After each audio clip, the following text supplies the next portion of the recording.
Welcome, I'm Ian Masters, and this is Background Briefing, available 24/7 at backgroundbriefing.org. And joining us now is Melissa Ryan, who writes the Control, Alt, Right, Delete, a weekly newsletter covering extremism and online toxicity. She is the CEO of Card Strategies and previously spent a decade leading digital campaigns for nonprofits and political races, including Emily List's Barack Obama's 2012 re-election campaign and former Wisconsin Senators Russ Feingold's campaign. And she's the author of a recent report at Right Wing Watch, Disinformation, Coronavirus, and the 2020 presidential election.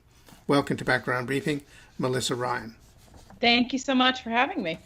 Well, thanks for joining us. And of course, tonight the Democratic Convention will end with a keynote speech from Joe Biden, the challenger, and he's up against a president who is a cheat and a liar and a thug and in league with another thug in Russia, Putin, and the one person I think who in many ways is not only is destroying the post office going to have an impact on the voting, and we can see that President Trump is determined to rig the vote in his favor. In fact, he basically saying, I get to make the rules. I decide who the next president is, not the American people. So we are in for a really rough time. But in terms of the work that you do on social media, how much do you think you can hold Zuckerberg to account for the ease with which disinformation flows, whether it's from the left or the right or from Russia or anywhere else on the planet? I know he's not about to shut down and he's not about to accept any social responsibility, but you can't uninvent something. But how do you see Facebook in the big picture? I mean, Facebook and tech companies at large have a lot to answer for as far as creating the problem that we're in. And we know with Facebook in particular from the reporting that they knew of the problems on their platform in terms of civil rights, in terms of hate speech, in terms of conspiracy theories. And they either chose to do nothing or they chose to take action far too late. You have to do right now, we have a non-functioning Congress, an executive branch. So getting any meaningful regulation wouldn't happen until a new administration. So our best option with holding them to account is corporate action. And generally what you have to do with Facebook is you have to create a big enough PR problem for them that they address the problem and create a policy. And then you have to spend, another ton of energy getting them to enforce it. But is there a problem beyond that, and that is with education or the lack thereof in the country, or the deterioration of education standards? In other words, is there any way to sort of start teaching critical thinking? I mean, the fact that people do their own reality shopping nowadays and that Facebook, they share already pre-existing belief systems. And, you've got people like Alex Jones out there who's not too different from the president himself in terms of spouting conspiracy theories. In fact, Alex Jones is selling a toothpaste that's supposed to protect you from getting COVID-19. The FDA have actually sent him a cease and desist notice. But it's not just disinformation. It's to my mind, it's the lack of critical thinking. It's the lack of empirical evidence. Is there something structurally wrong with our education system that has allowed Americans to be so incredibly gullible? Well, I think media literacy is important and should be part of our education system, not just for young people, by the way. I think for seniors and older folks as well. We know that older Americans play a role in spreading disinformation just as much as younger Americans. But the one thing I'll say is what really bothers me when the conversation turns to critical thinking is we're sort of relying on Americans as individuals to face what is a systemic problem, what is a problem created not just by hucksters like Alex Jones, but Alex Jones has been able to be so successful because the tech companies have allowed him to game their platform for years with absolutely no action. So I never want to be in a situation where I'm blaming individuals for an absolute onslaught in their social media feeds. Well, of course, they have tried to shut him down. And of course, he considers himself a martyr. But You hear a lot less about Alex Jones than you did before Facebook and the other tech companies took his content down. He has a lot less ability to find new fans and followers than he did 2 years ago. Right, but that leads you to exposing the fraudulent nature of their main excuse, particularly Zuckerberg and company. You know, they're like, we're just the piano player in the whorehouse. I mean, isn't it clear that if Facebook can take down propaganda, take down pornography, you never see any pornography on Facebook, but you sure as hell see a lot of propaganda. So isn't that the proof that they can do it and be socially responsible, but they just don't want to? Yeah, they don't want to, and they don't want to look at their business model in a critical way. As I said before, we know from reporting about this that Facebook has known about the various problems. You know, you name a Facebook problem, somebody in the company was trying to do something about it and kept getting shut down. We see that pattern again and again with them. So how do you see now that the Democratic Convention is over tonight, how are the Democrats entering this race in terms of the digital landscape? We know that in 2016, Brad Pascal and the Republicans, with obviously help from Cambridge Analytica, got the jump on Hillary. She basically was doing old-fashioned TV ad buys, not that they're not doing that as well now, both sides. But how are the Democrats doing in terms of playing catch-up in terms of the digital landscape? You know, it's interesting. I think Biden gets a lot of criticism for not being digitally savvy, despite the fact that he managed to win the primary and consolidate the base, I think, faster than most people expected a candidate to emerge. You know, I think Biden's goal is not to be the center of the digital world all the time. You know, he's trying to reach his voters and he's trying to raise money, but he's not using online content to sort of drive the media narrative in the same way that the Trump campaign is. Well, is he doing well? Is there any indication that he can certainly win over the younger vote? The only metric that matters on this is what happens on election day, and I have seen too many digital strategists on both sides of the aisle proclaim something brilliant or proclaim something crap, and then being completely wrong on election day. So I don't want to get ahead of that. Well, it does seem that there is obviously enormous amounts of money at stake here, and one of the things that I found from a conversation I had with a couple of Democratic and Republican prominent campaign guys who ran some big campaigns, the strangest thing is that at the end of the day, when you get close to November the 3rd, in that last week, that is when the so-called low information voters start actually paying attention. Now, it's hard to believe that people aren't paying attention to these important, and this, most people think, at least most analysts think, that this is one of the most critical elections in the history of this country. So the idea that people aren't paying attention until the last minute. Is it from your research and your experience, Melissa, at the end of the day, do the low information voters, are they the ones that finally decide and are in effect the ultimate swing voters? Is that what we're down to? The least informed people at the end of the day make the final choice? I tend to have a bit more respect for voters that way. I think, you know, if you take the time to cast your ballot on election day, you probably have a basic amount of information. I do think that we will probably have a smaller universe of undecided voters than we have in the past.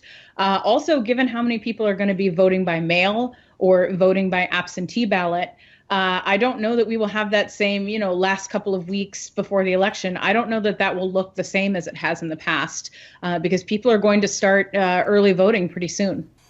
Well, at this point, we don't know what kind of mail-in ballots will be delivered or accepted. I mean, this is one of the things that I find so extraordinary about this political contest at the moment is that on the Democratic side, there's a lot of complaining going on, and Nancy Pelosi is going to bring the House back into session in order to try and get this Louis DeJoy, Trump's Postmaster General, to testify. I doubt whether that will happen. Trump has been resisting subpoenas.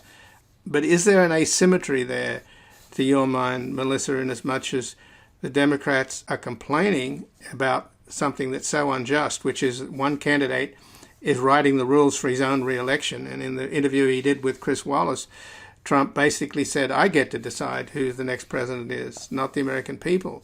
And I get to decide whether I accept the results. It's an amazing hubris is going on. But the asymmetry is, while the Democrats are complaining, the Republicans are rigging the vote, and Trump is destroying the post office. Well, it's pretty clear that the GOP and Trump believe that they can't win in a free and fair election, and they are doing everything in their power to ensure that that doesn't take place. I think the sabotage of the post office is one facet of it. I think the increased conspiratorial content and disinformation that you're seeing from the Trump campaign is another facet of it. And I do share your concern. I feel like sometimes the left is still trying to play by the rules that the right is shredding and disregarding in real time.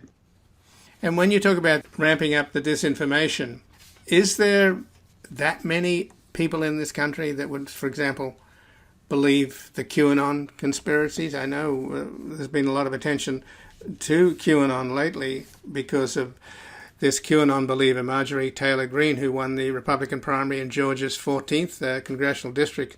And she, of course, is obviously, she said the most outrageous things, including saying that George Soros is a Nazi when this man survived the concentration camps.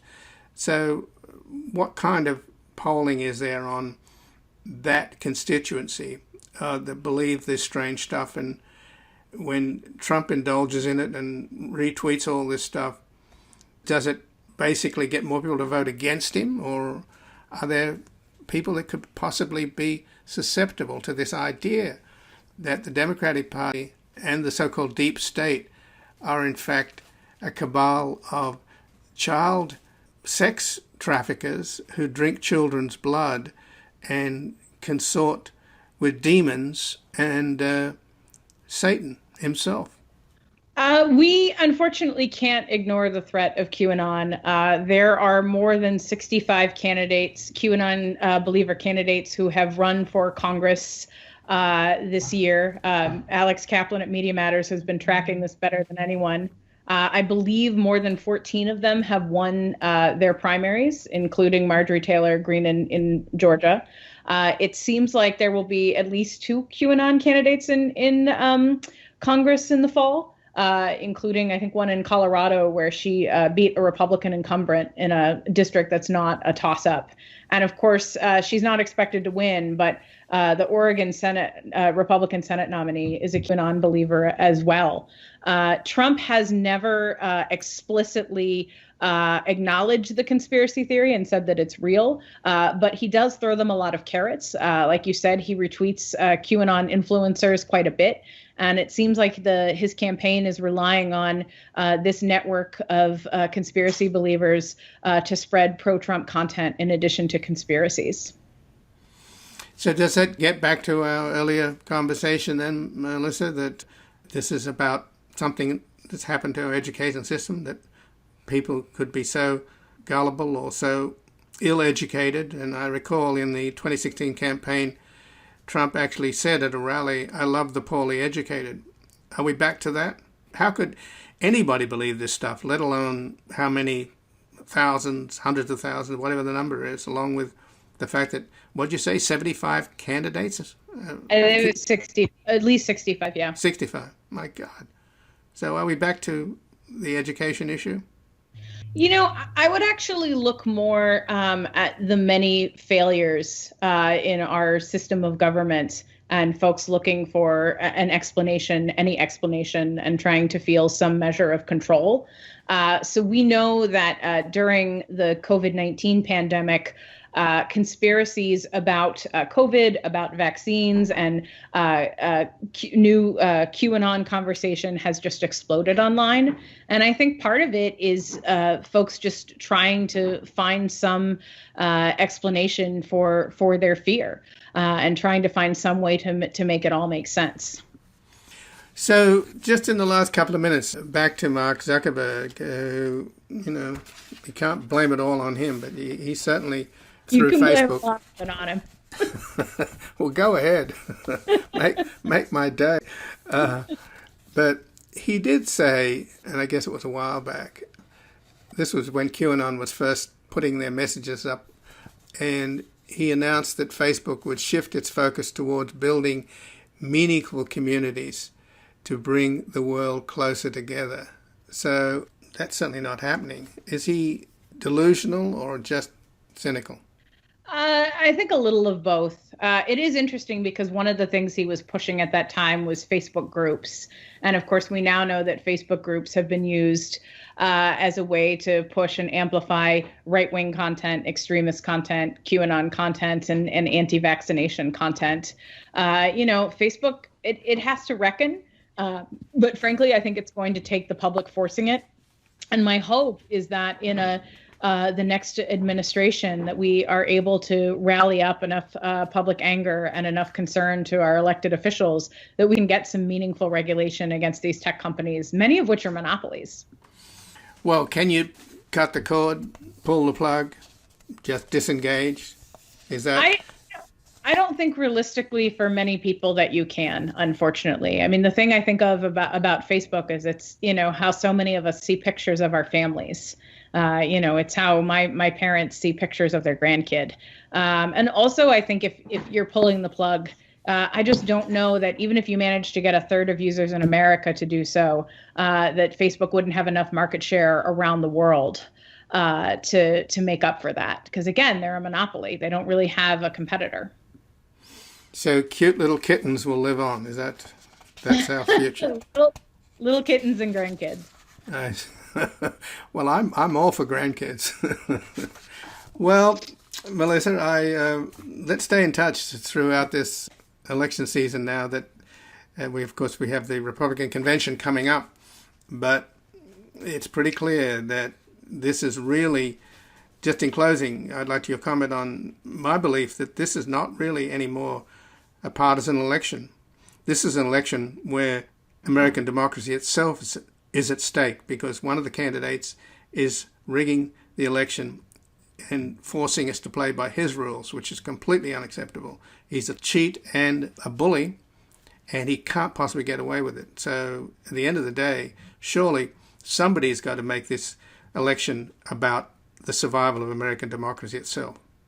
Yeah, I mean, Biden calls it the battle for a soul of a nation, and he's not wrong.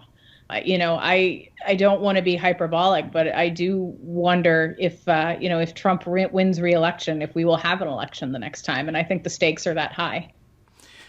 Well, I thank you very much for joining us here today, Melissa Ryan. Thank you for having me. And again, I've been speaking with Melissa Ryan, who writes the Control, Alt-Right, Delete, a weekly newsletter covering extremism and online toxicity. And she's the CEO of Card Strategies and previously spent a decade leading digital campaigns for nonprofits and political races, including Emily's List, Barack Obama's 2012 re-election campaign, and former Wisconsin Senator Russ Feingold's campaign.